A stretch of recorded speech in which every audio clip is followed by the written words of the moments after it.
Imana ni data. Imana ni papa wacu.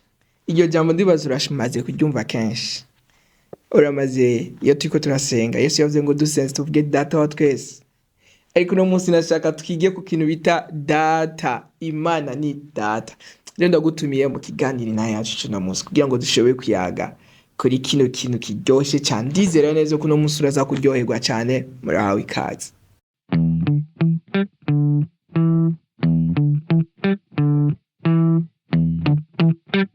Ego ndabaramukije mwese, nizera ko mugwe neza. Uno munsi ndumva nezerewe cyane kuko ngira mvuge amakuru ya data, amakuru ya papa. Haleluya. Ego nkuko twabibonye mu kiganiro giheruka twarayaze ku kintu bita turiko turiga ku kintu bita gutahura Imana mu buzima bwacu. Rero twahereje ahantu tuvuga ko Imana ari data, na cyane cyane kuko tugiye gusoma muri Yohana igice cya mbere ku murongo wa 12 havuga ngo ariko abamwakiriye bose yabaye ubasha bwo gucika abana b'Imana. Kandi ugiye gusoma mu Bigalatiya igice cya 3 ku murongo wa 26 turavuga ngo mwese muri abana b'Imana kubwo kwizera Yesu Kristo. Bizigura ngo turi abana b'Imana kuko twizeye Yesu Kristo. Haleluya. Rero turi abana b'Imana kubera ko twizeye Yesu Kristo. Nkuko nabibabwiye mu kiganiro giheruka, umuntu ntashobora kuba umwana w'Imana atizeye Yesu Kristo. Si novuga ati ntibifatanye n'ivyo ukora mu rushengero, ntibifatanye n'ukuntu ufasha aboro, ntibifatanye oya. Umuntu acika umwana w'Imana kuko yizeye Yesu Kristo. Uko niko ijambo ry'Imana ribivuga. Sije ndabivuze, ni ijambo ry'Imana. Kuko ijambo umuntu acika umwana w'Imana mu gihe yemeye Yesu Kristo, yemera uwo Imana yatumye. Rero Yesu Kristo ni watugira abana b'Imana. Hanze yiwe nta yindi nzira yo gucika umwana w'Imana. Uburi umuntu w'Imana. Rero mu kiganiro intahe yacu cy'uno munsi turako turayaga ku kintu bita Imana ni data. Mbega woba umaze kwiyumvira nk'akarero twiyumvira umuntu yitwa Gerard. Umwana wa Gerard yambara bivanye n'umufuko wa Gerard. Umwana wa Gerard asa neza bivanye n'umufuko wa Gerard. Sinzi ko murabibona ko umwana w'umutunzi muri quartier aba asa neza, n'abana vyaro hari ukuntu usanga basa neza ukuntu hama umwana w'umukene nawe hari ukuntu nyene azasa bivanye nyene n'umufuko wa se wiwe. Ugiye kuraba abantu babiri bashaka kuba bavukana, bafise se umwe baravukana, hama umwe bigagorana ugasanga ubutunzi bwiyo butera buja imbere gose, undi nawe ugasanga yaratunze gose araba umutunzi cyane. Hama aba bantu babiri umwe arakenye undi aratunze, usanga aba bana umwe aravyara abana undi nawe akavyara abana. Hama ugiye gukompara, ugiye kugereranya ba bana babiri, umwe yavuke mu muryango utunze undi nawe yavuke mu muryango ukenye, bose bava kuri sekuru umwe. Ariko ugiye kuraba usanga ba bana bavukiye mu muryango utunze hari ukundi kuntu usanga basumenga, hari ukuntu nyene hari akantu k'igisagara kabarimwo, sinzi hapana akantu k'igisagara, hari ukuntu nyene usanga basa neza ukuntu gusumba babandi bavukiye ahantu hakenye. Rero cyo twiyumvira ne byagenze gute? Byavanye n'umufuko. Umufuko ubareze. Rero bivanye n'umufuko ukureze, urashobora gusa neza cyangwa ugasa nabi, urashaka kuba mwiza cyangwa ukaba mu by'abantu bavuga. Nta muntu mubabaho, ariko ushaka kuvuga ati uyu ni mwiza gusoma kubwo kugereranya kw'abantu. Rero umuntu uburyo aba atunze bivanye n'umuvyeyi amureze. Haro ibintu novuga ati amashuri yiga kubiba bitandukanye kubera ko hariho n'ubuntu agirirwa. Urazi ko hari abantu bakwiza imyaka 18 batazi yuko umuntu yimesera kubera ko yavuze hari amamashini mu nzu amesa impuzu zose, kandi atari nawe azishyira mu mashini, hari umuntu ajeje kuzishyira mu mashini kubera ko hari yabyaye n'umuntu akomeye. Yaca wiyumvira ijambo ry'Imana rivuga ngo isi n'ibiriko ni vya data. Yaca wiyumvira kwitwa umwana w'Imana. Uri umwana w'Imana, uburi umwana wa nyene vyose. Sigura ngo isi n'ibiriko ni vya data. Bibiri kitubwira ngo turabaraganwa na Kristo. Sigura ngo turi abazoragwa mu vyo data afise, turafisemwo pa. Sigura turafisemwo iragi mu vyo data afise. Haleluya. Akaniko gaciro kame iyo wizeye ko Yesu Kristo ari umwami wawe, sigura ucika umwana w'Imana. Umuvyeyi hari ikintu dutegerezwa gutahura ku muvyeyi, nuko umuvyeyi ntashobora, umuvyeyi nyamuvyeyi, umuvyeyi w'ukuri ataratibanga ry'ubuvyeyi ntashobora kumva hazi umwana ashonje, atuma yemera kararo gusa kugira ngo umwana aronke icyo afungura. Iyumvire rero Imana yawe.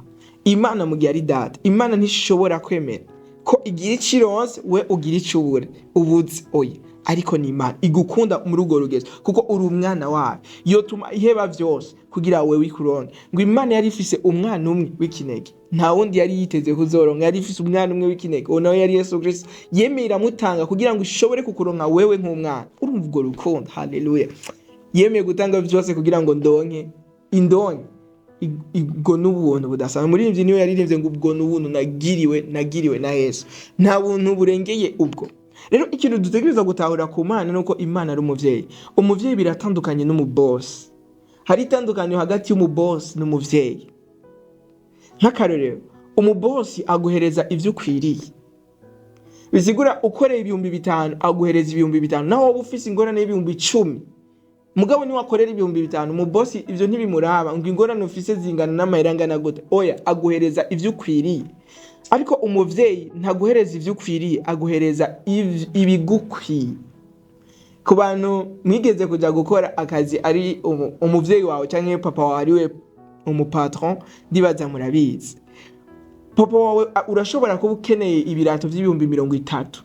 Hamagaza akubwira ati uno munsi uze kuza muri peut-être muri ya botike yanje, cyangwa uno munsi nimba afise umurima akakubwira tuze kuza mu murima umfashe dutere. Mu bisanzwe iyo wagiye gukorera umupatron umubosi shobuja muri uwo murima, nimba ku munsi yo guhemvye 3 aguhemba 3 nyene.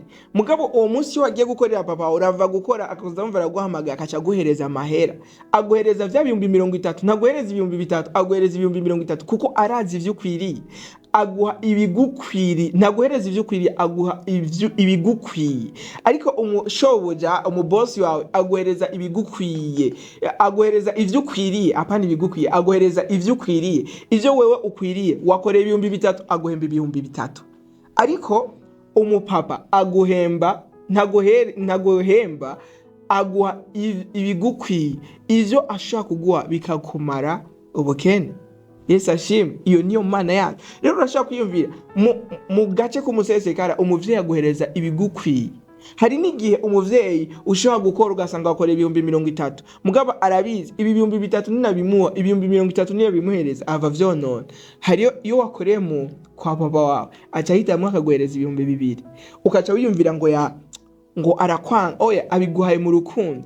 Hama arazi igihe uzoba ukeneye ivyo 28,000 akazobiguhereza. Nivyo kenshi abana b'Imana kenshi dukunda kugeramwo, ugasanga Imana iguheye ibintu bikeyi bivanye n'ivyo wari witeze, ukatangura gucomplaining, ugatangura kwidoga, oh Imana kubera iko. Ariko ni Imana n'umuvyeyi ni papa aguhereje ibigukwiye muri uwo mwanya, ivyo yaguhaye birakwiye. Irindire ivyo itaguhaye no munsi, irabizi ko ubikwiriye, irabizi ko bikwiriye. Nubwo itabiguhaye irabizi ko bikwiriye, ariko muri uwo mwanya yabonye ibigukwiye, yaguhaye ibigukwiye kuko ni papa. Ivyo rero nivyo vy'ubwiza kutahura yuko Imana ni papa wacu. Imana ni papa mu buzima bwacu. Ivyo dukeneye irabizi kandi yiteze kuduha ibidukwiye. Izoduhaza mu mashuri yawe, izoguhaza ibigukwiye. Mu rudandaza rwawe izoguhaza ibigukwiye. Mu kazi kawe izoguhaza ibigukwiye. Ivyo itaragwa nuko muri uwo mwanya ntibigukwiye. Irindire, irazi yuko irazi ko ubikwiriye. Mugabo muri uno mwanya kuba itaragwa nuko bitagukwiye.